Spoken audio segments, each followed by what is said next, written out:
We've all heard of FNAF, the haunted pizzeria of dead ghost kids. And if you have ever heard of FNAF, you know it has extensive lore. What you might not know is that Freddy's Pizzeria was not the first one.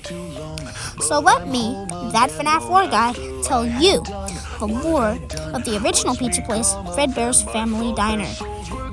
Inspired by the singing bear Freddy, William Afton sets out with an amazing business idea. And on the way, he finds the engineer Henry Emily. These characters have enough lore as it is, so I will skip most of their details and talk about them in a different video. William's idea is to create a pizzeria that has singing animatronic characters. These characters would consist of Fredbear and Spring Bonnie. These characters are the main ones that are featured in Fredbear's Family Diner. Anyway, they end up buying the rights to Freddy Fazbear, that singing bear from before, that inspired the whole thing anyway. They did this sometime after they opened Fredbear's Family Diner. For their new business, they made new characters slightly based off of Freddy Fazbear.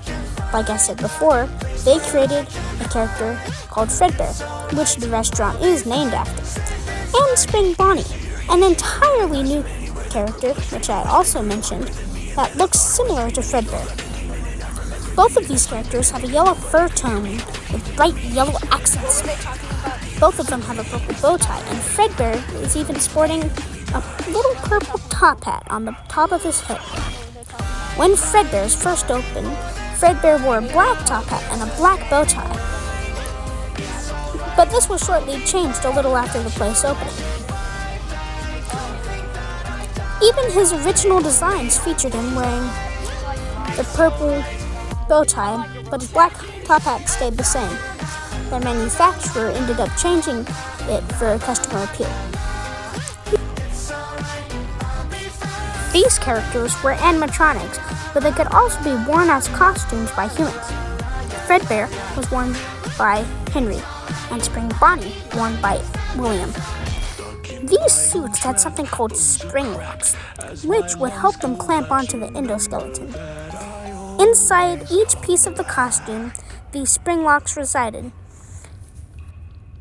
The spring locks would clamp onto the endoskeleton after the suit parts were placed onto it, although sometimes they can prematurely release and cause a spring lock failure.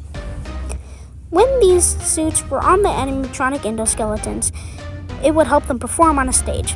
These animatronics were quite revolutionary for their time, being able to be worn as costumes and animatronics. Although I will cover the spring locks in another video. After their supplier, Murphy's Costume Manor, closed down after an accident, William Afton and perhaps Henry started a new company called Afton Robotics, which would help them supply their growing brand. I will also make topics on those in the future. It is quite possible that Henry did not help Afton make Afton Robotics, but there is a chance. We simply do not know yet. In the following years, Fredbear's Family Diner became quite popular and had many merch lines, and even a show based on the characters called Fredbears and Friends. Even though they were widely successful, tragedy still struck the brand in 1983. The tragedy known as the Bite of 83 happened. This tragedy, William Afton's youngest son, Dave, was killed in an accident after being put in the head of Fredbear by his older brother, Michael. After the child was placed inside Fredbear's mouth, it chopped down on the child's head, killing him from his injuries very soon later. Fredbear's gained negative press from this and morphed into Freddy Fazbear's Pizzeria as we know it today. So not to taint the brand and ruin all chances of success. And that's the story of them. And with that, I have given you the lore to Fredbear's Family Diner and the disaster that struck it.